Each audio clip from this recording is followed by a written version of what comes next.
nothing to stop people from using their bulk buying power to getting together and importing stuff from wherever they want, and then getting it at a better rate, getting a better chair at a better rate, or whatever it is they want to do. But all the NDIS wants to see is that you submit the receipt that you've used it for a power chair. Where you get it from, that's up to you. And how much you pay for it's up to you. If you want to pay more, you get another. Yeah, you can pay more if you want. If you want to add things to it, some people want to have customised chairs with kids that have got pink flags and all sorts of stuff on them, so you can modify it however you like. So that's how that works. So capitals, it includes things such as home modifications as well. They won't pay for major things. If it's structural, they can't, because they're not the Housing Commission. They can't add rooms to your house, but they can certainly widen door frames, that modify entry doors, all that sort of stuff. Anything you can think of that helps you for accessibility, they do all that sort of stuff as well. You're talking about assistive technologies, communication devices, all sorts of stuff. And there's some amazing stuff out there too. I mean, especially for Richard at work, his son's got CP, he's in a chair 24/7 pretty much. So you can get chairs that stand you up. Over time, what happens is you end up with renal failure from sitting all the time. So there's chairs out there that you can stand up in. Is that a good investment? You bet it is. I mean, you're not going to have those same renal issues you get currently.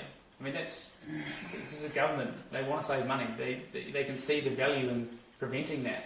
Yeah, that's a lot of money down the track if someone ends up with renal failure. So, and that's what's currently happening. They're letting that happen, and it's costing billions of dollars. What would happen with access to a building that's in a body corporate? If you've got a unit in a body corporate, and the road access is not accessible, and there's a capital cost to put in a chairlift or a ramp or whatever. But it's owned by that'll be the body corporate property, not the owner's property. Yeah, you'd go and see your local area coordinator, and you would get them to try and go in and fight work to change it.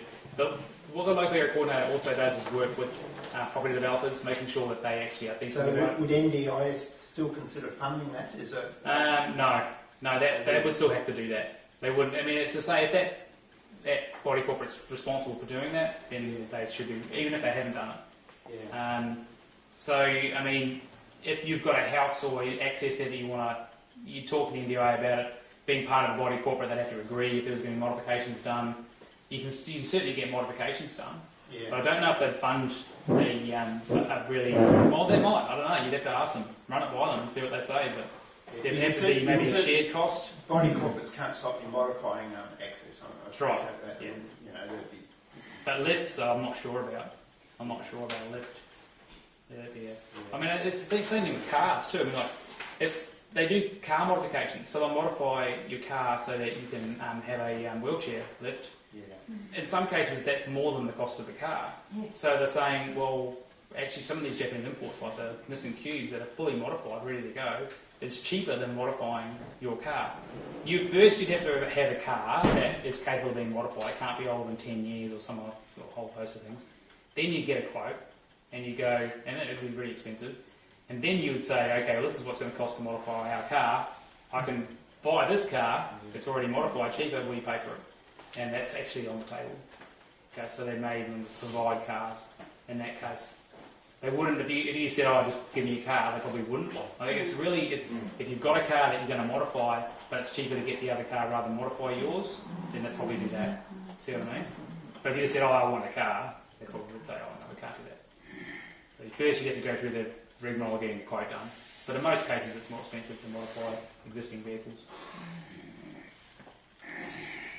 Once you've gone through the planning, we touched on this before, once you've gone through all your planning process and you've got your goals in, they'll send you out a copy of the plan. Once you're happy with it, you sign off on it.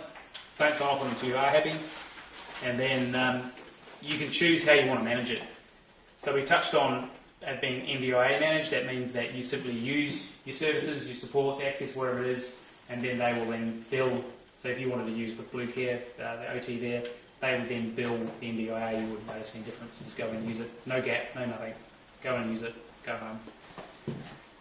If you wanted to hire your own who wasn't registered, then you could self-manage that portion, or you can self-manage the lot if you really want to. Be a lot of work, but some people are. Some people are completely self-managing. Some of the really creative stuff's being done with self-management. So for people who need support workers in the home on a regular basis. They're hiring their own workers. A lot of people really want to do that because I talked to a young man the other day with muscular dystrophy. He said, I just don't want some stranger coming around to give me personal care. It's not really very comfortable. And he doesn't know who's going to turn up from day to day. And I said to him, what if you could hire your own worker? Would you be happy with that? He said, yeah, much happier. And that's the number one bit of feedback we get from people with disability is familiarity of supports. You want someone that you know and trust.